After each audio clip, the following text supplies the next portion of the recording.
प्रमाण असं जर का घेतलं तर अजिबात केव्हाही हा पदार्थ बिघडणार नाही.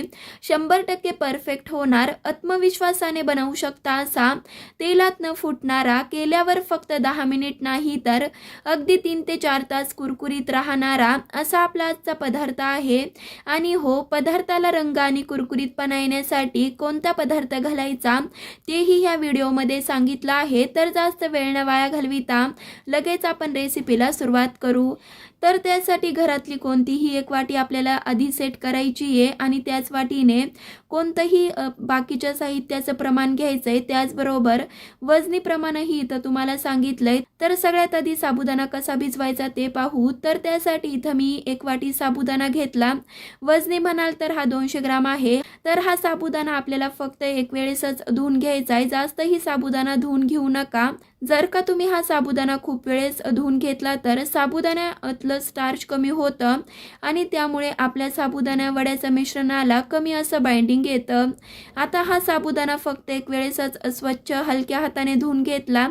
नंतर आपण ह्यामध्ये ज्या वाटीने साबुदाणा घेतला त्याच वाटीने बरोबर 1 वाटी पाणी घातलं. थोडासा साबुदाणा एकसारखा करून घ्यायचा आणि झाकण ठेवून रात्रभरासाठी साबुदाणा चांगला भिजवून घ्यायचा. तर साबुदाणे वडे बनवताना महत्त्वाची गोष्ट म्हणजे साबुदाणा छान व्यवस्थित 9 ते 10 तास तरी भिजला गेला पाहिजे. जर का साबुदाणा नीट भिजलेला नसेल तर साबुदाणे वडे व्यवस्थित बनणार नाही. सकाळी पाहू शकताय साबुदाणा आपला चांगला भिजला गेला.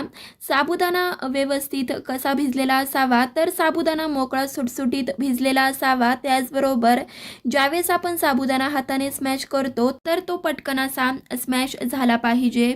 साबुदाणा जर का पचपचीत असा भिजला गेला तर आपले वडे कुरकुरीत बनणार नाही. त्याचबरोबर जर का साबुदाणा कमी भिजला गेला तर आपले वडे एकतर काय होईल, तेलामध्ये गेल्यावर फुटू शकतात. आता आपण एक वाटण बनवतोय तर त्यासाठी 9 ते 10 हिरव्या मिरच्या. मिरचीचं प्रमाण तुम्ही तुमच्या आवडीनुसार कमी अधिक करू शकता. त्याचबरोबर 2 इंच अद्रकाचे तुकडे घालायचे आणि हलकंसं हे बारीक करून घ्यायचं. इथं आपलं वड्यांसाठीचं मस्त असं वाटण तयार झालं.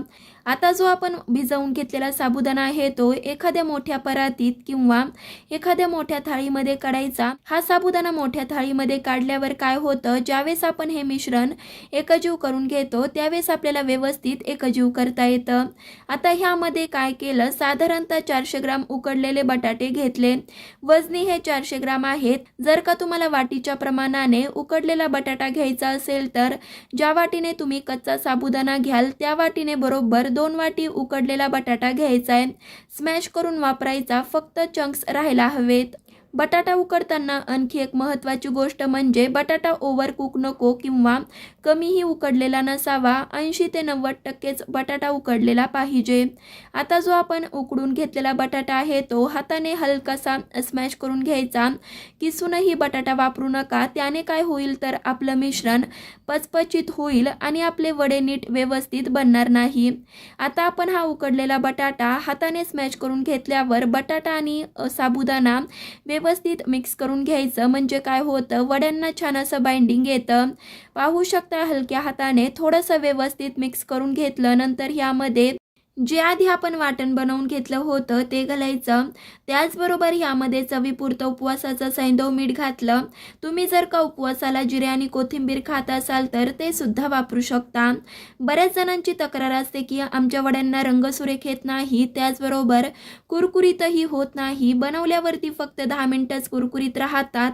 तर ह्यासाठी आपण 1 चमचा साखर वापरली. त्याने एकतर काय होतं, वड्यांना रंग सुरेख येतो, त्याचबरोबर कुरकुरीतपणा येतो आणि वडे 10 मिनिटं नाही तर 3 ते 4 तास कुरकुरीत राहतात.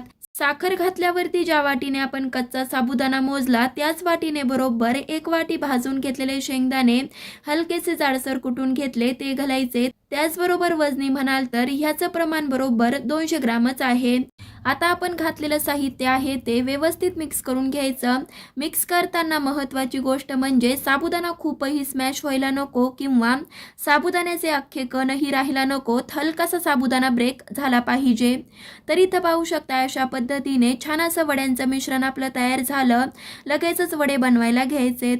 तर त्यासाठी हाताला पाणी लावून घेतलं आणि मोठ्या लिंबा एवढ्या साईजचा गोळा हातावरती एकसारखा करून घ्यायचा आणि व्हिडिओत दाखवल्याप्रमाणे साबुदाणे वडे बनवून घ्यायचेत. साबुदाणा वडा बनवताना खूपही मोठा बनवू नका किंवा खूपही पातळ असा बनवू नका. अशा पद्धतीने मीडियम साईजचाच वडा बनवून घ्यायचा आहे. साबुदाणा वडा ज्यावेळेस आपण बनवून घेतो त्यावेळेस एकसारखा बनवला गेला पाहिजे, कुठेही क्रॅक जायला नको. जर का क्रॅक गेले तर आपला साबुदाणा वडा तेलामध्ये गेल्यावर फुटू शकतो. तर इथं पाहू शकताय मस्त असा हा वडा आपला तयार झालाय. बाकीचेही वडे काही बनवून घ्यायचे.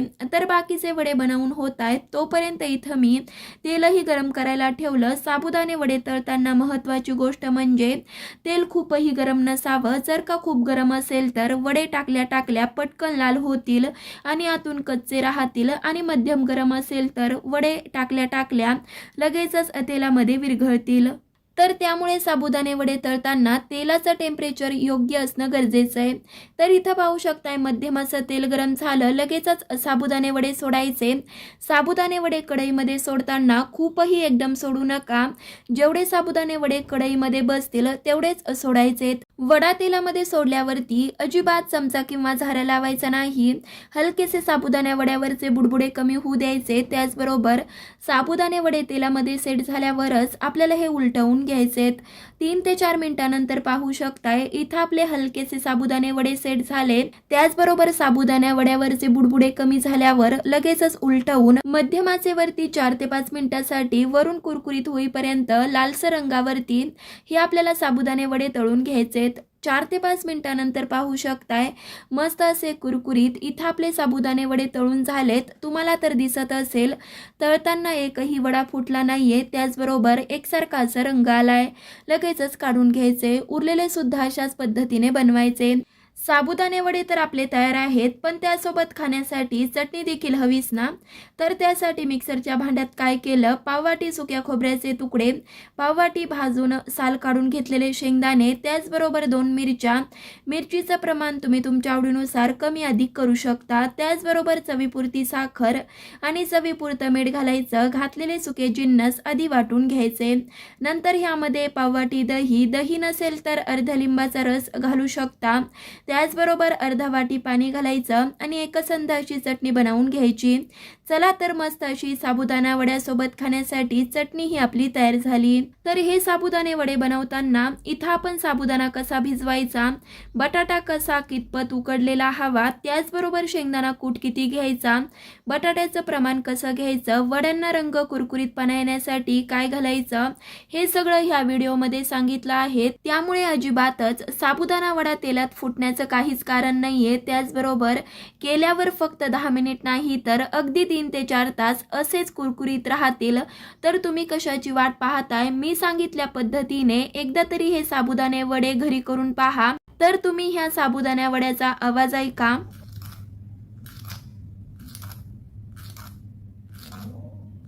तर बघितलत ना किती कुरकुरीत आपले साबुदाणे वडे झालेत. तर मला गॅरंटी आहे की हा आवाज ऐकल्यावरती तुम्ही सुद्धा येणाऱ्या आषाढी एकादशीला हे साबुदाणे वडे करून पाहाल.